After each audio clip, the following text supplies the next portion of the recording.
What is up, my beautiful film fanatics? Welcome back to the Film Frontline, your ultimate hub for all things cinema, streaming, and pop culture.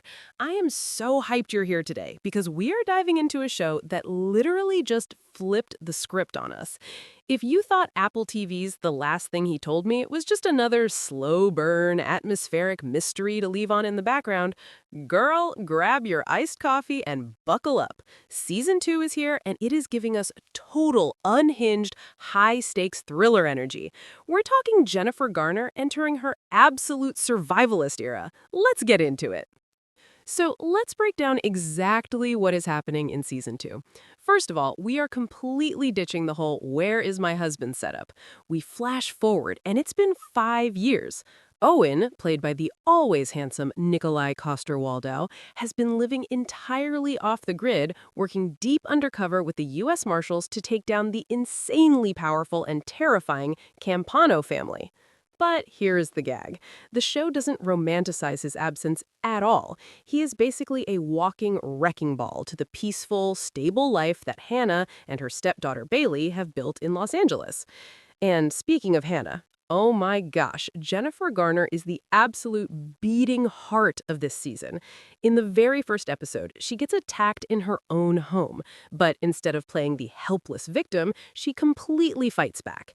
It turns out she's spent the last half-decade quietly creating contingency plans, securing emergency bags, and training in self-defense. It's giving major don't mess with a protective mother vibes, and Garner plays that hyper-awareness so perfectly. You can literally see her calculating every single exit in a room. Now, let's talk about the Easter eggs and industry shifts here. The absolute biggest pop culture moment of the season, Judy Greer joining the cast as Quinn Campano. Yes, besties, this is a full-blown 13 going on 30 reunion between Garner and Greer, and their chemistry is absolutely crackling. But they aren't playing cute frenemies here. It is a tense push and pull dynamic filled with distrust. It's brilliant casting that brings instant nostalgia, but twists it into something incredibly dark and dangerous. We also have Rita Wilson stepping in as Hannah's emotionally distant mother, completely refusing to soften the character for the audience. We love an unapologetic, icy queen. On the industry side, this season is a massive flex for Apple TV+. They are proving they can take a standalone book adaptation, originally produced by Reese Witherspoon's Hello Sunshine, and expand the lore way beyond the source material. Instead of just a moody whodunit, they've escalated it into a high-octane pressure cooker that proves a limited series can evolve into a multi-season powerhouse if you just give the female leads the runway they deserve. Now it is time for the Film Frontline opinion. Honestly, I am obsessed with the glow-up this show got. Season 1 was cute. It was moody, but it felt a little restrained. Season 2 completely takes the training wheels off. The biggest pro for me is the pacing. It's sharp, it's propulsive, and the tension doesn't just come from shadowy figures chasing them. It comes from the impossible choices these women have to make. Angourie Rice as Bailey does some incredible emotional heavy lifting, perfectly capturing that messy transition from a traumatized teen to a college student who just can't let the past go. However, if I have to spill a little tea on the cons, there are moments where the writing gets a bit too heavy-handed.